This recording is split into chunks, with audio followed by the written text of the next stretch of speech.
Hace unos días yo recordaba que a eso de los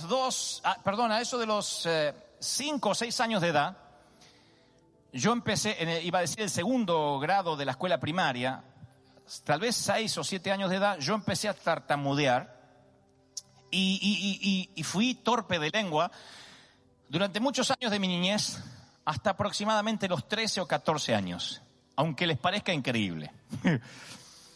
No podía hablar, se me trababan mucho las palabras, tenía muchos problemas de dicción y tenía 2 diagnósticos. Un médico pediatra decía que yo tenía un problema en el frenillo aquí abajo, que decía hay que cortarle para que la lengua se le despegue. No se rían porque eran los médicos de antes las terapias que se usaba. Decía vamos a cortarle el frenillo porque tiene el frenillo muy corto. El frenillo es eso que tiene la lengua pegada a la parte de aquí del paladar, de la parte de abajo, y entonces decía hay que cortársela para que pueda hablar bien. Otros decían, no, tiene un problema de dicción por algún trauma. Y entonces yo no podía hablar en público. Pero recordaba hace unos meses atrás que yo quizás empecé a tartamudear porque admiraba a otro niño que también tartamudeaba. No digo que era tartamudo debido exclusivamente, culpándolo a él, pero el otro día pensaba, tal vez yo admiraba mucho a ese chico y a veces veo que nuestra niña se junta con otras niñas y empieza a hablar como ellas. Y digo, tal vez eso fue lo que me ocurrió. Desde niños queremos pertenecer al grupo, no ser demasiado diferentes. Dejamos de ser únicos y empezamos a ser como los demás por miedo a que nos traten de locos. Pero cuando cedemos ante la conformidad, cuando cedemos a ser como los demás y perdemos nuestra originalidad, lo diré otra vez, en algún punto también perdemos nuestro alma. Perdemos la huella dactilar de nuestro alma. Perdemos lo que estábamos destinados a ser. Yo creo sin ningún lugar a dudas y sin temor a equivocarme diré esto. Todos los que hoy están aquí en el hangar, todos los de River Church o los que nos visitan, creo que todos nosotros, muy dentro nuestro, hay un ser primitivo anhelando hacer algo loco para Dios. Anhelando hacer algo diferente. Pero las encuestas dicen que la gente tiene temor a hacer cosas por miedo a que los demás se burlen o a que sea algo que lo miren raro. Es el temor a ser loco o tonto lo que nos impide pedirle a alguien que salga con nosotros o pedirle una cita a una chica, porque tenemos miedo a ser rechazados, a que nos digan que no y decimos es que no voy a soportar que me digan que no. Lo que no soportas es quedar como un tonto, que la chica te diga te equivocaste. Yo solo te di confianza como amigo y creo que te di la mano y te agarraste el codo. Ese es el único miedo que tienes. Y muchos se pierden el destino marcado por Dios por miedo a parecer un tonto.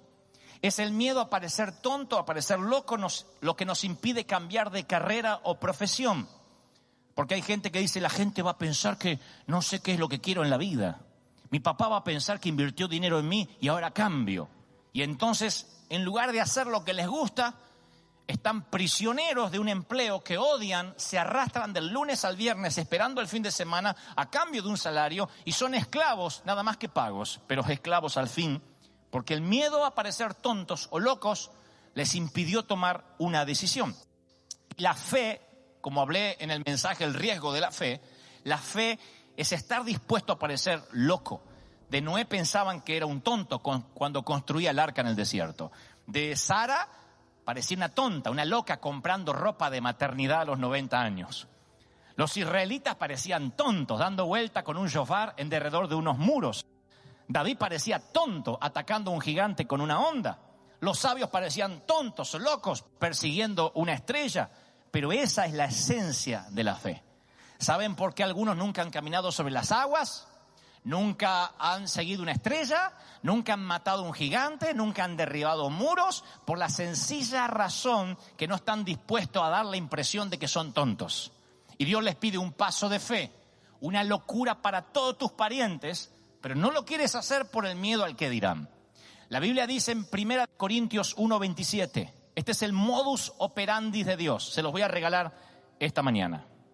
Pero Dios escogió lo insensato, traduzco, lo tonto del mundo. Así que si alguno dijo, es que yo estoy acá porque soy inteligente. Tu abuela, dice el Señor, lo tonto. Dios escogió. ¿Cuántos se sienten escogidos por Dios? Levanten la mano como señal. ¡Aleluya! Los tontos del mundo para avergonzar a los sabios. Y escogió lo débil del mundo para avergonzar a los poderosos. Así que si alguien dice, no quiero permanecer tonto, entonces no se siente escogido. Porque Dios dice, yo escojo lo insensato. Aquello que piensa al revés.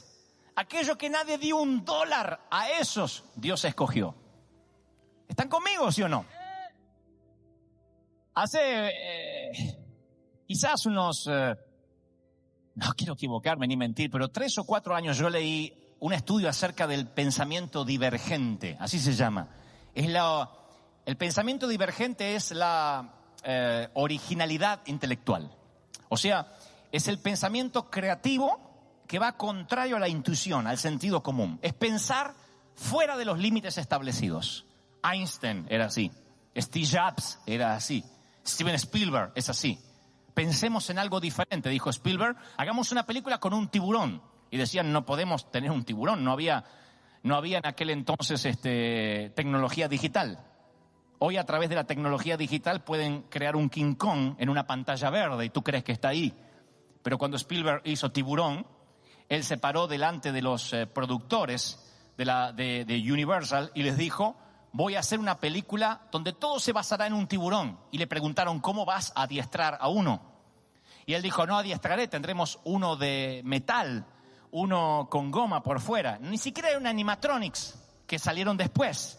Era literalmente un Muppet gigantesco, un puppet que a veces se le trababa la boca y quedaba así el tiburón. Y tenían que parar la filmación.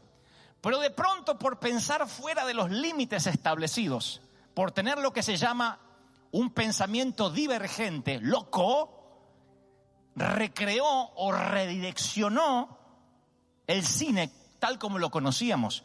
Es el pensamiento divergente, contrario a la intuición, lo que nos hace locos. Y oigan esto, este mismo estudio halló que el 98%, casi todos, 98% de los niños entre 3 y 5 años piensan de manera divergente, se clasifican como genios. Todos los niños, casi todos de 3 a 5 años, pueden clasificarse como genios.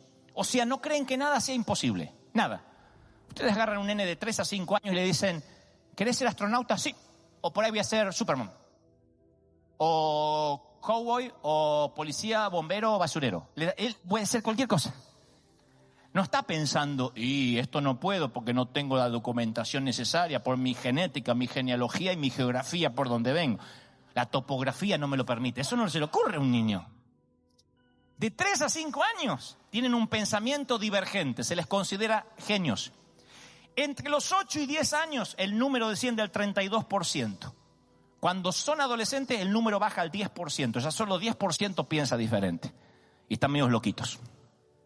Y el 2% de los que tienen más de 25 años piensan de manera diferente.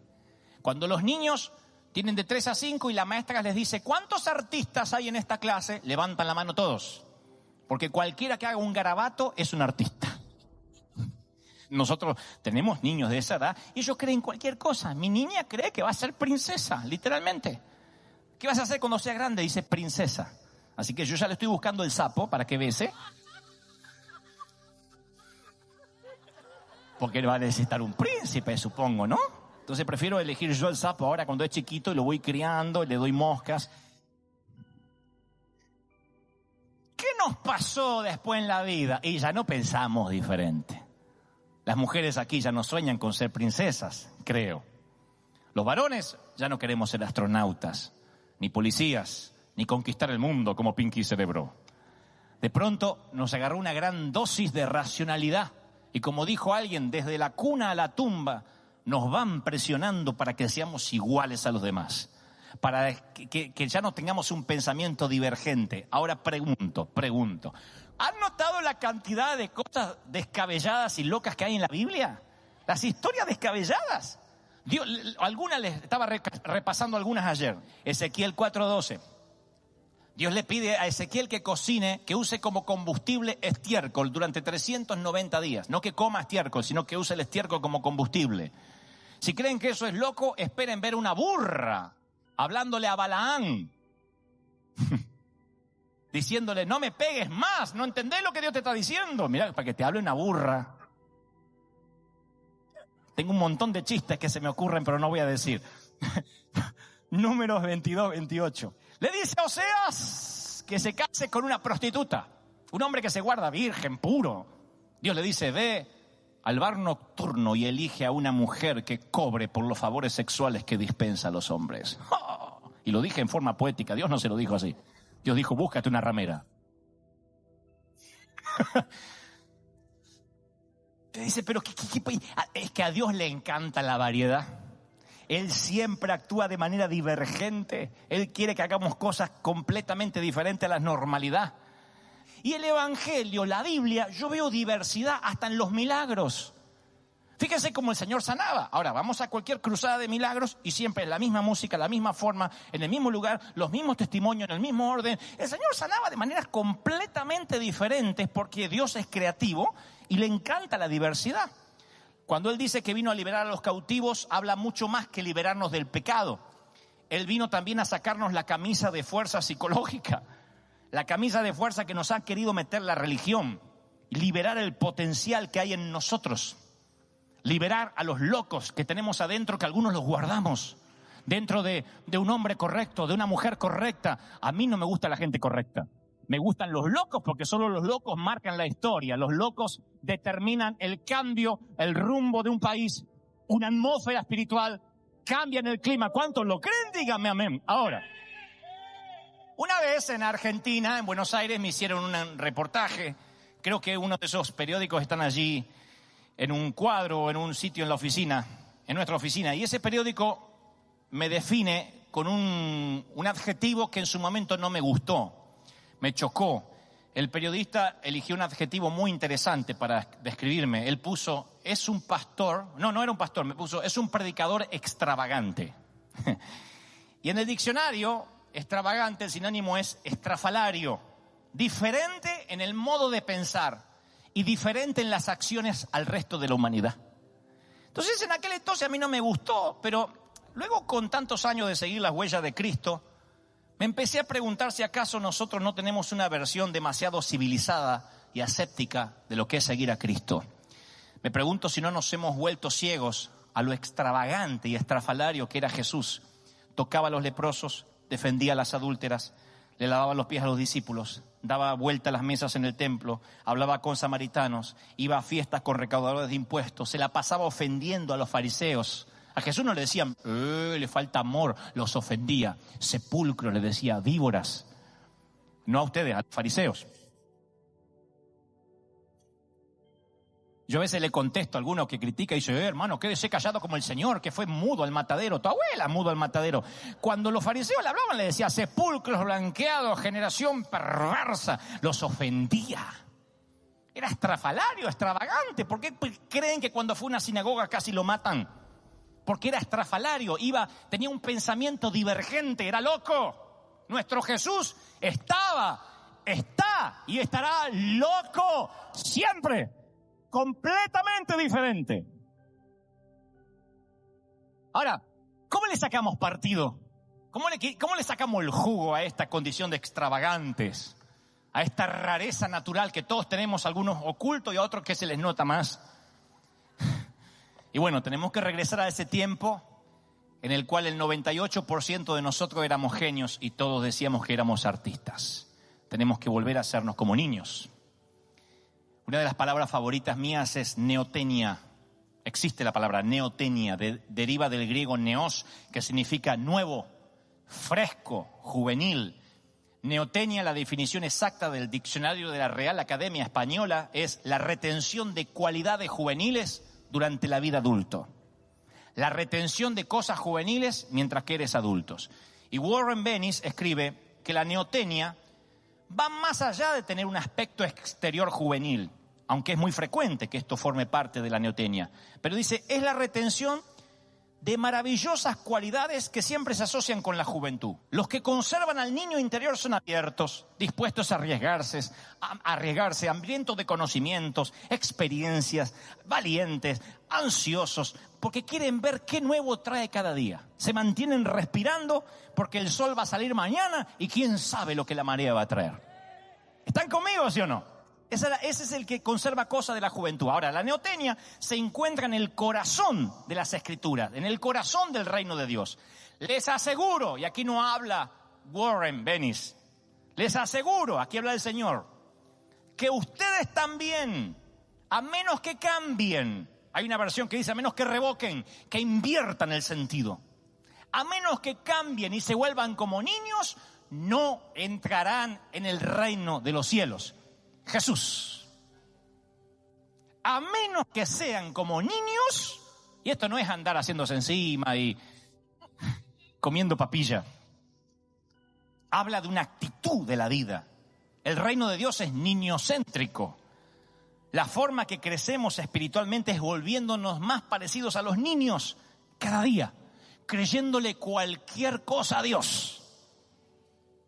Cuando no le estamos creyendo mucho a Dios, te estás poniendo viejo.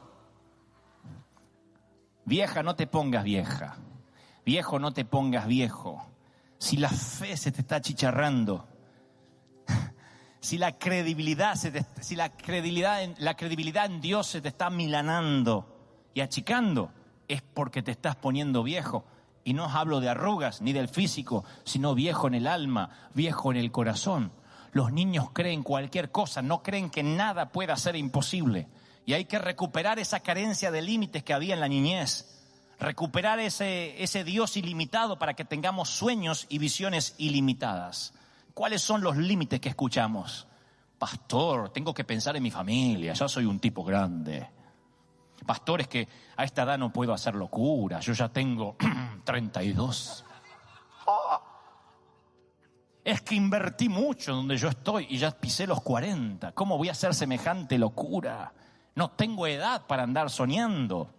Nosotros le permitimos al enemigo que robe, mate y destruya nuestros sueños infantiles. Nosotros fuimos los que le permitimos al enemigo que nos diga que el dinero determinará lo que podemos hacer para Dios. Nosotros somos los que nos volvemos adultos y en lugar de crecer, como decía el autor, nos volvemos gente más pequeña.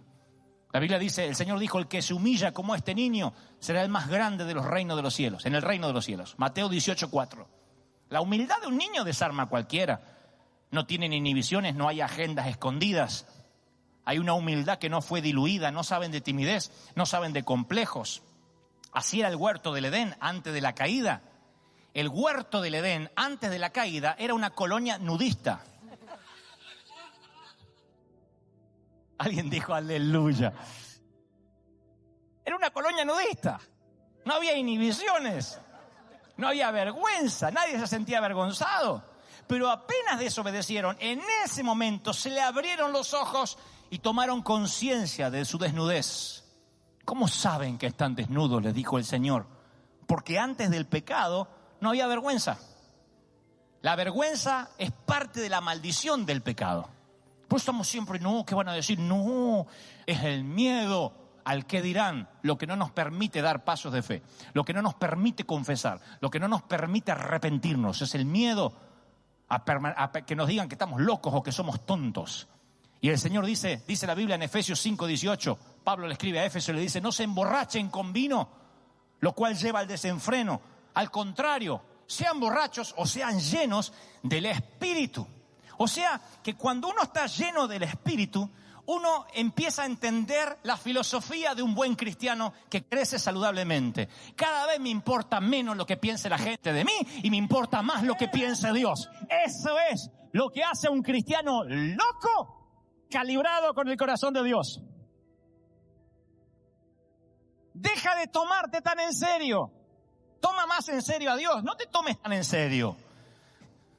Cuando yo voy en el automóvil tengo ahí varias músicas cargadas y cuando hay alguna especial que me gusta suelo levantarla todo lo que da.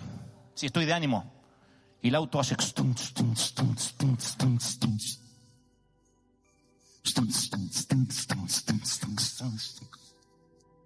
Y a veces me mira un chinito y como el chinito no escucha la música, cree que estoy loco.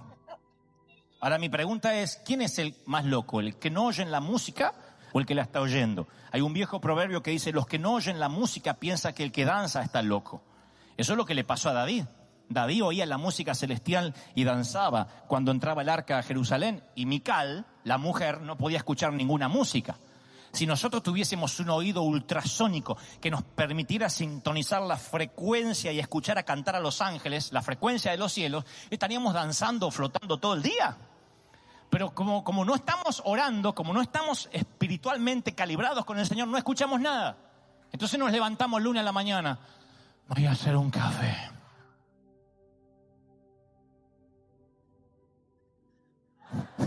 Como si los hubiese visto, se ríen nerviosos porque así caminan, con un pijama de Winnie Pooh.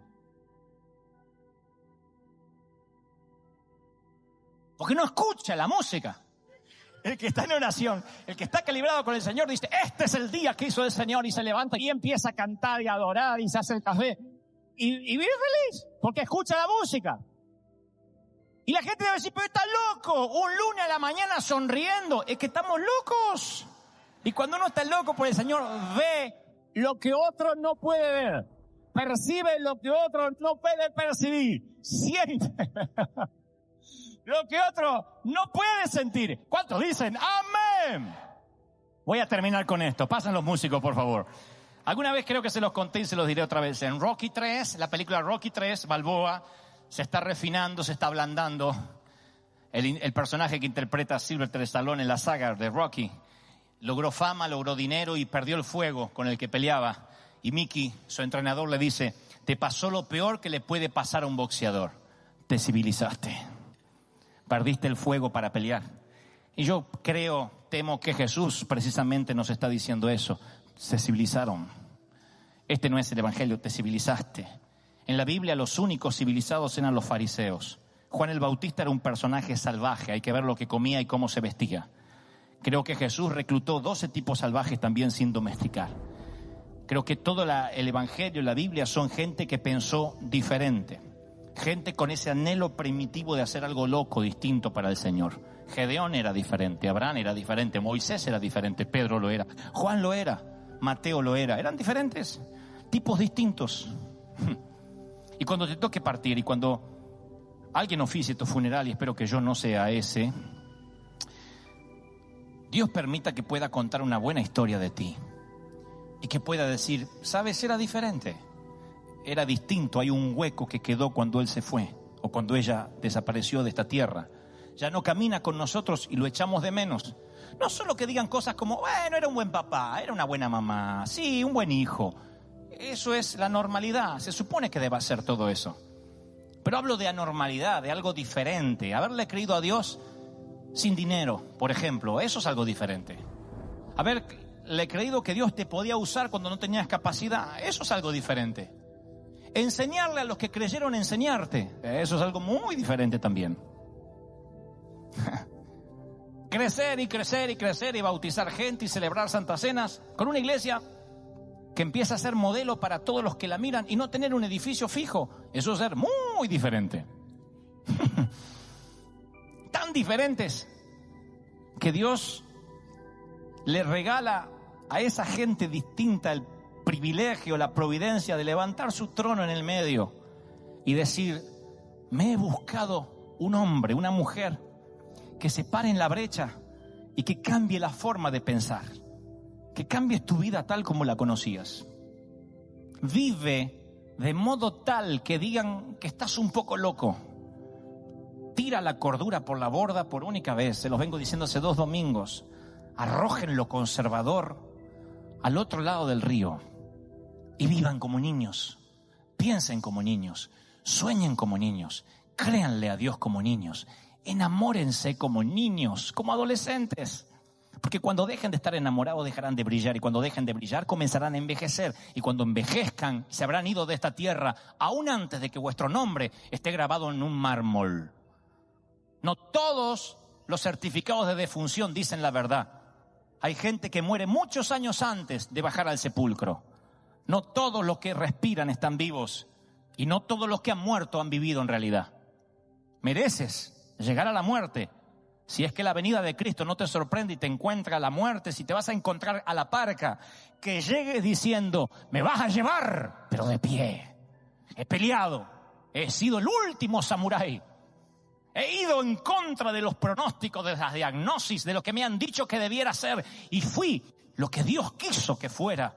Oro que Dios levante una iglesia así, diferente, única.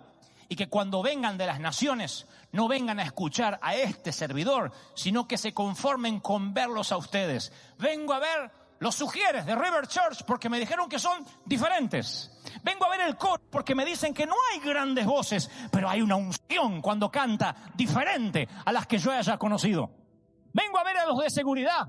Vengo a la escuela bíblica porque me dicen que los maestros son diferentes. Me dicen que los pastores son diferentes, que estos músicos son diferentes. Y entonces sabremos, damas y caballeros, haber descubierto el secreto del reino. Sean como niños, diferentes, únicos, crédulos. ¡Aleluya!